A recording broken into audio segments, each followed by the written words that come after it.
ما برگشتیم بعد از 2 سال، حالا با مشکلاتی که داشتیم و ناامیدی هایی که وجود داشت، پرقدرت برگشتیم با تست و بررسی دنا پلاس توربو اتوماتیک. برو بریم.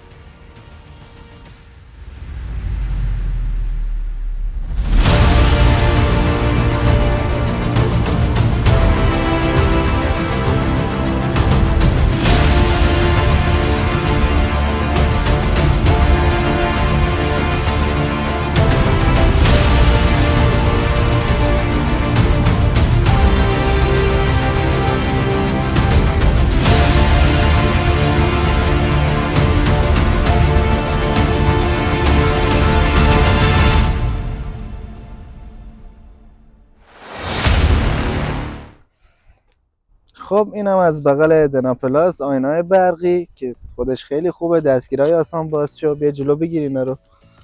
کرومکاری روشه با دور شیشه ست کرومکاریش، رینگای فاق 205 ببخشید پهنای 205 فاق 50 رینگ 16 و 5 پیچ مال توربو. اینم از جلوی دنا پلاس.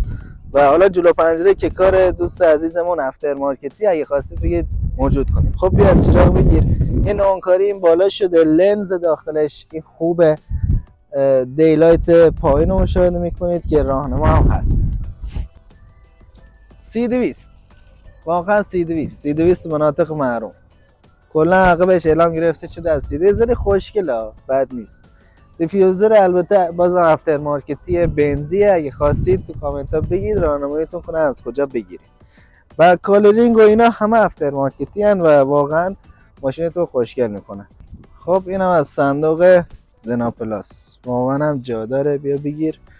فضای پرتی و چیز رد ندادن مثل حالا رانا یا بقیه ماشینا، واقعا جا داره. دمشون گرم. جک نداره ولی خوب وای میسته.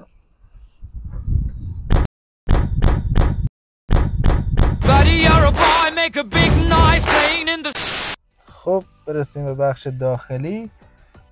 داشبوردم پلاستیک خوش ولی خب نمای خوشگلی داره، تقریبا مثل همون داشبورد سوناتا و آزرا و همیناه، ولی خب تریم چوبی که رو درا کار شده تا اینجا اومده. یه کرومکاری هم دورشه، یه کنسول هم وسطه که حالا جای خاصی نداره ولی خب خوبه باز.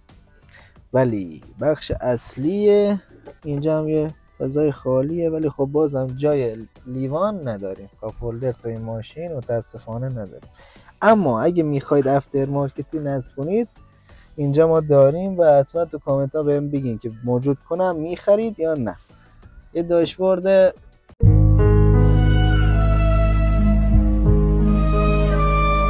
بد نیست، داشبورد خوبی داره ولی خب کلا یه خورده داشبورد دنا پلاس بزرگه، یکم فضای پا رو محدود میکنه برای آدمای قد بلند. خب یه آینه سقفی که یه دونه چراغ هم داره، خوبه، اوکیه. و 2 تا چراغ هم اینجا و چیه جاینکیه، بله اینم جاینکی. و سقف سانروف فکر کنم 3 حالته باشه اگه اشتباه نکنم. خوبه دیگه، خوشگله. سانروف مورد علاقه خیلیه. خب در عقبش هم خوبیش اینه که مثل در جلو هیچ فرقی نداره، همون تریم چوبی که جلو کار شده همینجا هم کار شده، پارچه مخملی هم که اینجا کار شده برای دست خوبه. یه فضای کوچیک هم اینجا داره ولی خب خیلی به کارتون نمیاد. خب صندلی جلو با قد 183 تنظیم شده. منم خب با قد 1.76 فکر نکن.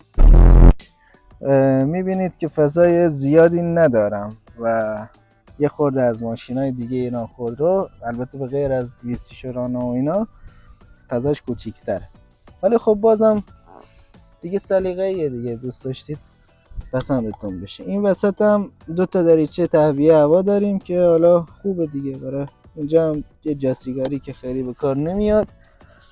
یه دونه کنسول هم این وسط داریم که 2 تا جالیوانی داره که خیلی خوبه ولی خب جلو نداشتیم متاسفانه. کلا خوبه، عقبش هم اوکی. خب برسیم به قلب تپنده این ماشین. یک موتور، البته این یه روکش داشته که حالا تو تابستون توصیه میکنم بردارید و بهتره حالا گفتن متخصصا. ولی خب یه موتور 1.7 لیتری با توربو شارژر که موتور F7 در اصالتا آلمانیه، ولی خب توربو گذاشتن روش. حالا خب گشت آور 215 نیوتن متری و 150 اسب بخارم انتقال میده به چرخهای جلو که واقعا یکی از بهترین موتورهای ایرانیه، اما به بنزین حساسه. توصیه میشه بنزین معمولی با اوکتان یا بنزین سوپر بازم با اوکتان در صورت بریزید. گیربکس این ماشین که گیربکس 6 سرعته اتومات به چرخهای جلو انتقال داده میشه. خب سلام، منم مهدی ام، دوست علی. اومدیم یوتیوب پرقدرت شروع کنیم. حتما از ما حمایت کنین و لایک ویدیو و سابسکرایب یادتون نره. بریم سراغ تست درایو ماشین، ببینیم که سیستم تعلیق چجوریه، رانندگی باش چجوریه. قبل از اینکه هم وارد بشیم من بابت کولرش بهتون بگم که خیلی کولر خوبی داره، یعنی تو روزای گرم هم خیلی جوابه. اینم سیستم تهویه مطبوع دیجیتالشه که به صورت اتوماتیک کار میکنه. خب دنده رو حالت دی قرار میدیم و شروع به حرکت میکنیم. قبلش هم بگم که گیربکس 6 سرعته حالت اسپورت و برفی هم داره که رو حالت اسپورتش یک شتاب خیلی بهتری رو میتونید تجربه کنین. و بابت سیستم تعلیقش هم بخوام بهتون بگم تقریبا خوبه، یعنی مثل همون مایه‌های پارس و ایناست، یه ذره از اونا بالاتر بهتره و در کل نرمه خیلی، چون فرمون برقی نرمی هم داره یه رانندگی خیلی خوبی رو بهتون میده و حس خیلی خوبی داره.